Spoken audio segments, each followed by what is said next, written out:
Programa Simples Assim. Apoio Unimed. Cuidar de você. Este é o plano.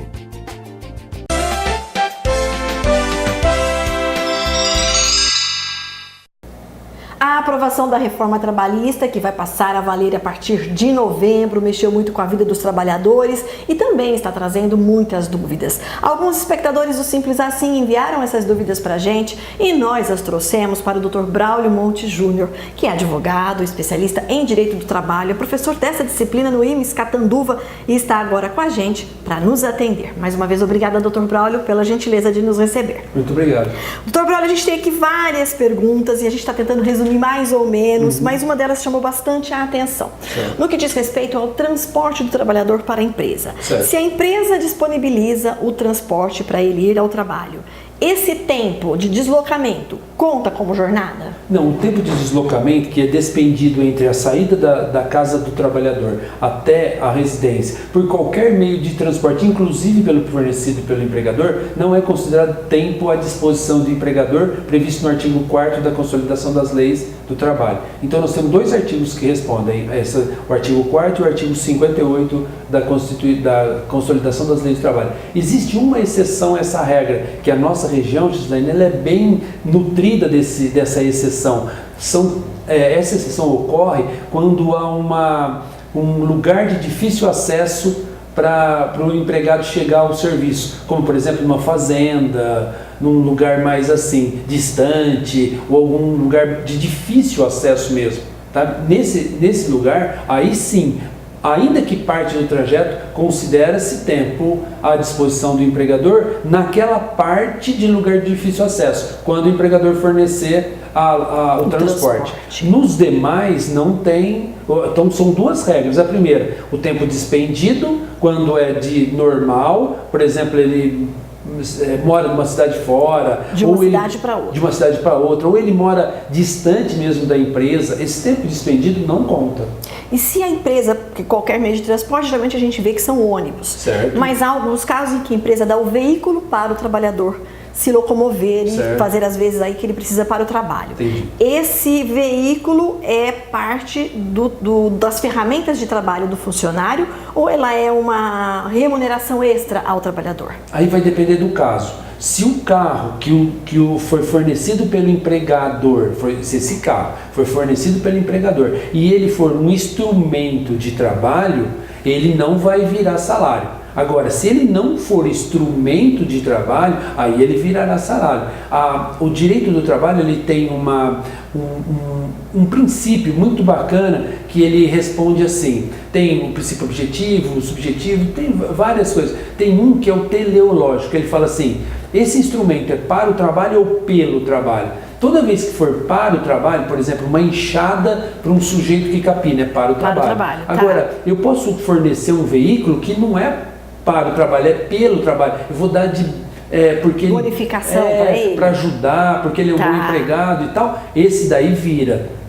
Nesse caso, pode também, imagina que o empregado usa o veículo e ele mora numa cidade de fora. Aí ele vem até a empresa e volta com o veículo da empresa, paga tudo pela empresa.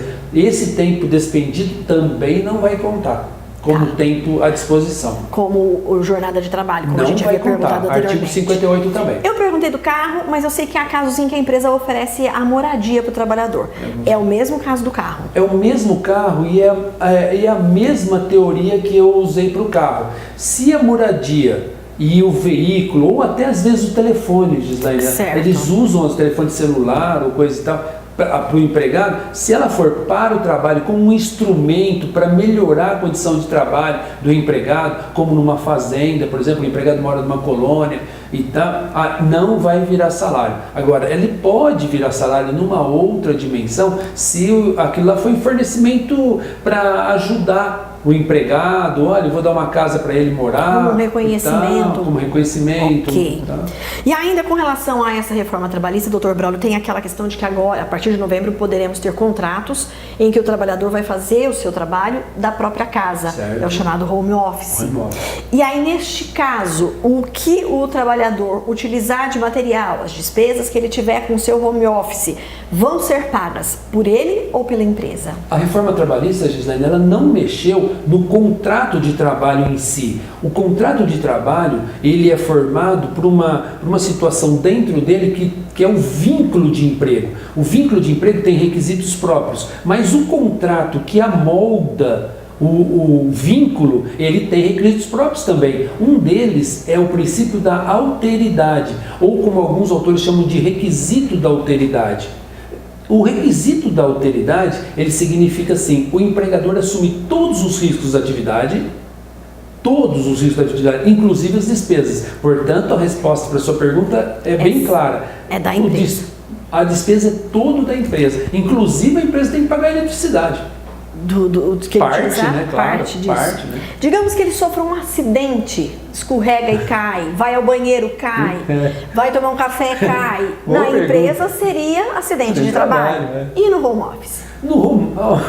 É uma pergunta até interessante que a gente tem que até parar para pensar, porque isso pode acontecer, jogou uma água no chão, escorregou, caiu. Vai ser acidente de trabalho, tá? Mas o acidente de trabalho ele vai ocorrer porque ele está trabalhando. Agora, se for indenizável ou não é outro problema, porque imagina assim, como a empresa vai poder invadir a casa dele? A empresa, ainda que ele trabalhe em home office, a empresa não pode entrar na casa dele. A casa é inviolável, está na Constituição Federal. A casa é inviolável, ainda que ele trabalhe lá dentro. Não vai poder ir lá fiscalizar o banheiro se o banheiro dele está molhado ou não, se é escorregável ou não. Não vai poder fazer isso, a empresa não vai poder. Então ela também não pode ser punida por um excesso de rigor. Estava molhado, ele não se percebeu, indenização. Aí não vai poder. Mas acidente de trabalho vai ser, não tem a menor dúvida. E aí, no caso, quem vai regular o tanto de horas que ele vai trabalhar em casa é a responsabilidade de cada um que vai valer. É da empresa também. Tá. A empresa tem condições de controlar o trabalho dele. Ela tem que criar mecanismos de controle de jornada de trabalho. Hoje a gente descobre onde está uma pessoa com muita facilidade, Sim. não é? Sobretudo se ela deixa e tal, né? As redes sociais deixam rastros, a internet deixam tudo e tal. E o empregador também tem condições, através de softwares modernos que hoje nós temos à disposição, aí de saber se ele está trabalhando ou não. Então ele pode controlar. E a última questão é, com relação às férias que agora poderão ser fracionadas. Quando o trabalhador sai de férias, ele recebe o abono de férias. Certo. O abono também é fracionado ou ele é pago de uma única vez? Se for fracionado, ele tem que ser fracionado. Da mesma maneira que o gozo das férias, o pagamento do abono também. Vai ser fracionado. Muitíssimo obrigada, Dr. Braulio. Eu que agradeço. Grande abraço. Programa Simples Assim. Apoio Unimed. Cuidar de você. Este é o plano. Que tal deixar a sua imaginação virar uma linda realidade? Aqui na Arte Companhia você pode. Toda a linha de tintas da Acrylex para efeitos especiais, entre elas craquelê, relevo, PVA, tintas para telas e tudo mais que você desejar criar. Acrylex, uma tinta para cada ideia. E tem também os materiais auxiliares, como verniz, base e betumes, além de acessórios como tesouras e pincéis. A Arte Companhia é a maior revenda da Acrylex na região e por isso tem muito mais variedade e os melhores preços. Acrylex e Arte Companhia. Aqui a criatividade nunca acaba. O Centro de Beleza Sueli te espera para te deixar ainda mais linda. Para os cabelos tem cortes, coloração, penteados e uma super novidade, o tratamento orgânico. Tem também maquiagem, depilação, manicure e pedicure e a sala da noiva, com tudo o que ela sonha para o seu dia ser especial. Aqui você fica linda por dentro e por fora. Centro de Beleza Sueli, você linda todo dia. Em Catanduva, na Rua Bahia 507, centro com estacionamento.